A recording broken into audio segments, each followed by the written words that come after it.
Okay, g'day folks and welcome back. So what we're going to do this afternoon, we're going to have a look at the TID charts and how to work with the TID charts. Now, the reason I'm doing this is I'm running a CN course next week. I haven't run one for a little while, but what I did realise is that I have previously done a video on how to read the load charts on a Terex Frenner, but I haven't actually covered the TID charts. Okay, so when we're doing CN course, you do need to cover off both the Terex Frenner load charts and also how to understand the TID charts. Now there are some slight variations between them. So the TID chart, that will have a chart for both pick and carry and for stationary. All right, so we're going to have a look at when we're going to use each one and how we're going to make some deductions if we need to. All right, so what we'll do is we'll bring up the TID chart. So I will just swap this over. All right. Okay, so here we go. So with the TID chart, as I was saying, we do have two different charts. Now the reason we have the two different charts is, as you can see here, we're currently on the pick and carry chart, and that has a 66% tipping chart. All right. So, and the stationary chart is at 75%. All right, so whenever you're working with a stationary crane, all your slewing cranes in Australia are rated at 75% of tipping. But when you go to pick and carry, that reduces down to 66%. All right, so what we do when we do these charts, so you'll have a look down the bottom here. It tells you what the different colors are for. Okay, so if you're in the orange here, that's if you got between 0 and 10 degrees articulation. All right, if you go between 11 and 20 degrees articulation, that's going to be in your yellow there. And then your green is 21 to 30 degrees articulation. And white is when you're 31 to 44 degrees articulation. All right, so the more you articulate, the less you're going to be able to lift. So you've got to be aware of that as well. All right, so what we'll do is we'll run back up here. So we'll start with the stationary chart. All right, so I'll try and keep the figures nice and easy. So imagine if we were going to unload a truck. All right, we had a 4 meter radius and we had 10 meters of boom out. All right, now just like all your other load charts, your boom lengths are written across the top here and your radiuses are written down along the side. All right, so if we have a 4 meter radius and 10 meter boom length, so we go down to 4 meters, come across to 10 meters. If we have 0 degree articulation, then we could lift 13,280 kilos. Okay, so that's when you're just picking it up off the truck. All right, just let me grab a pen. I just need to write down some figures as we go because I will forget what I do say. All right, so picking up that load, we're good for 13,280 kilos. All right, now, what's going to happen if we then need to reverse with the load and we need to articulate, let's say we're going to articulate 22 degrees. All right, so what we're going to do is, if we're reversing, we're obviously going to then go to the pick and carry chart. All right, so remember when you first pick it up off the truck, the crane's going to be stationary. Right, so you can use your stationary chart there, but the minute it says you're going to reverse or you're going to stride forward with a load, then you can no longer use that stationary chart. You have to go to the pick and carry chart. All right, so if we go down to the pick and carry chart, all right, here we go. So pick and carry chart, all right. Okay, sorry, that's a super lift. Gone down one too many, should have gone up. All right, so we've got our pick and carry chart. All right, now we had a 4 meter radius, we had a 10 meter boom length.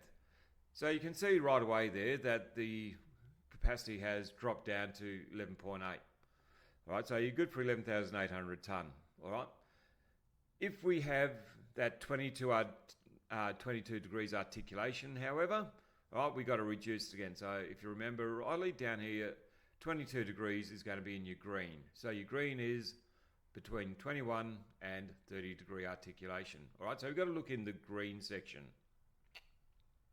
All right, back up here, 4 meter radius, 10 meter boom length, means we are good for 9,680 kilos. All right, I'll just write that down so I don't forget it. All right, so you can see there's a huge difference between when we were picking it up and so as we were picking it up, we were good for 13,280. Now we're good for 9,600. All right, so that's about 3.5 tonne that we've lost in capacity just by articulating and putting it into travel mode, essentially. You may hear me say travel mode because I'm used to working with frenters, but pick and carry mode. All right, so you've already lost 3.5 tonne. All right, now as compared to when you're straight ahead, so if we're straight ahead and traveling, we would have been good for, where are we? Better get on the right load chart. So the one thing you do have to remember, if you are doing an assessment, it's very hard to get a right answer if you're looking on the wrong load chart. All right, so if we go back here, if we were straight ahead doing the pick and carry, we would be good for 11,800. All right, so 11,800 straight ahead while we're driving with it, or 9,680 when we're articulated. All right, so what's the percentage difference between those two? All right, so first you need to know what you're good for when you're stationary. Then you're going to reverse out and articulate, and then you want to be able to figure out the difference between straight ahead and articulating while you're traveling. All right, so how do we work out the percentage difference? All right, so we'll bring up our calculator. All right, I will just come over here and grab my calculator. If I can find it, there we go. All right, just bring this over here so we can all see it. Well, hopefully we can all, no, it's hiding behind me there. All right, so here we go.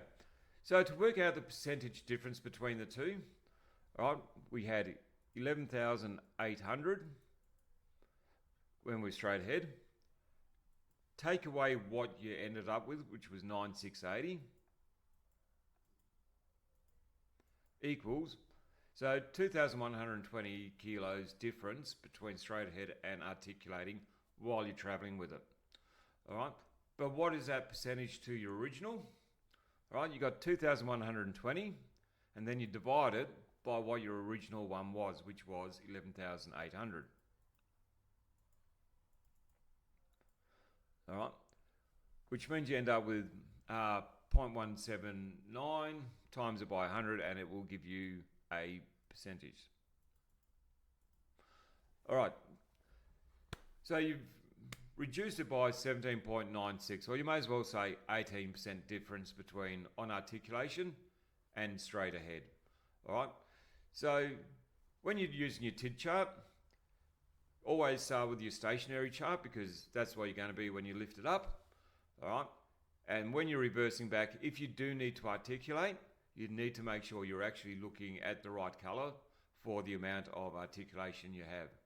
All right, now in saying all that, if I'm talking in the real world, you might not know exactly how much articulation you're going to have. So realistically, if I was reversing out, I'd go to this 4 meters and 10 meters, all right, and make sure, and I'd look at, on maximum articulation, I'd be good for 8,260, all right?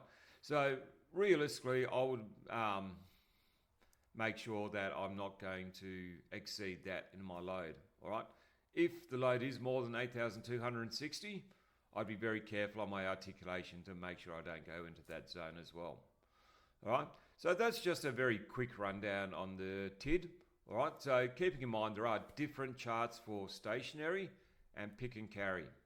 And remember, it's very hard to get a right answer in an assessment if you are actually using the wrong load chart. So remember, if you're picking a load up, you're going to be stationary. If you're reversing out or driving with the load, you will then refer to your pick and carry chart. Okay, so I hope that helps. All right, and if you do have any questions, as I've said before, don't forget to just leave a comment, ask a question in the comments, and I'll be happy to get back to you when I can. All right, so thanks for your time, and I will see you in the next video. Thank you.